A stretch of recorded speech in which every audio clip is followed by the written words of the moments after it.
Good morning, Menchuka. My name is Pasang Dorji Goiba, President of All Member State Union, AMSU. तो हालांकि आप देख रहा होगा कि मैं इस वक्त मेचुका के ठीक टावर के नीचे खड़ा हूँ और हम खुश हैं कंसर्न डिपार्टमेंट से, गवर्नमेंट से, जो कि शियुमी में बहुत सारा पॉपुलेशन से ज़्यादा टावर खड़ा के बैठा हुआ है, पर भी ये टावर प्रॉपर वर्क नहीं कर रहा है, सर्विस नहीं दे रहा है।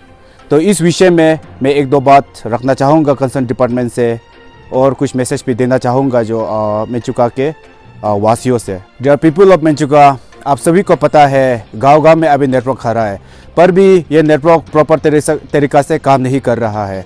और इस प्रॉपर का ऊपर में हम लोग शियुमी का ये जो यहाँ पे मेचुका का लोग डिपेंड होकर कुछ अच्छा सर्विस दे सकेगा सोचकर हम महीना पे कम से कम डाटा का साथ में 300, 400, 500 का पर इंडिविजुअल आदमी रिचार्ज करता है।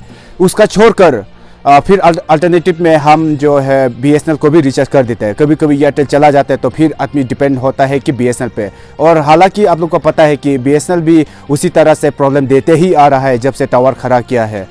तो आप सोच के देखिए कि मेचुका में जो लोकल पॉपुलेशन है मोर देन हम लोग का यहाँ पे रहता है 7 to 8,000। साथ ही साथ हम लोग का जो फौजी से डिपार्टमेंट का लोग है तो कुल मिला के हम लोग का यहाँ पे रहता है मोर देन 10,000 अप्रॉक्स में बोला जाएगा।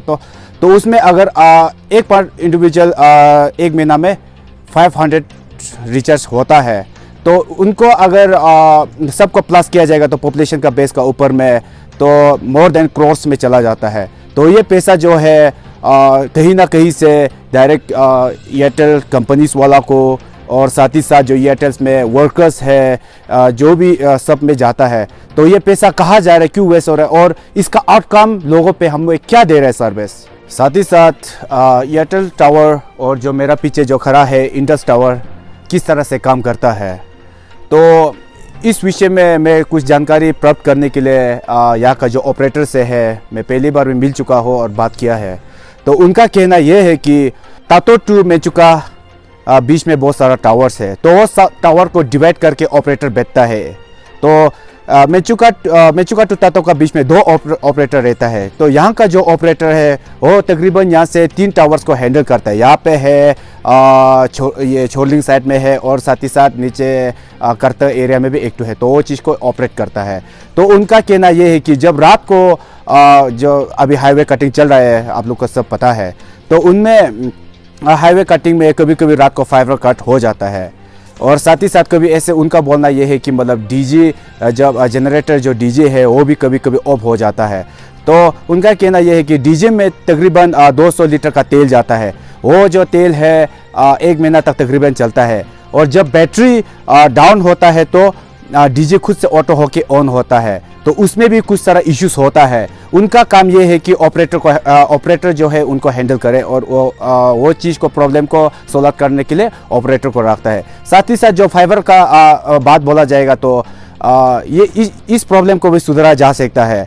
जो कि हाईवे का जो वहाँ पे जो काम चला रहा है तो दमादम काम निकलना है बोलकर फाइबर कटिंग को नज़रअंदाज करके इधर टूटा के फेंकते हैं, उधर टूटा के फेंकते हैं। ऐसे भी नहीं होना है, उनको भी बचाकर काम काम कराया जा सकता है। इसीलिए मेरे प्यारे भाइयों और बहनों, मैं मिस्टर पासंग दोरजी गोइबा on behalf of all member state union, मैं concern department, government of Arunachal Pradesh, government of India से मैं हाथ जोड़ के निवेदन करता हूं कि जो मेचुका के लोग अभी इस वक्त नेटवर्क को लेकर जो प्रॉब्लम सह रहा है, इस चीज़ को जल्द से जल्द सुधार में लाने का और इस प्रॉब्लम का हल निकालने का कोशिश कर दीजिए। Thank you so much.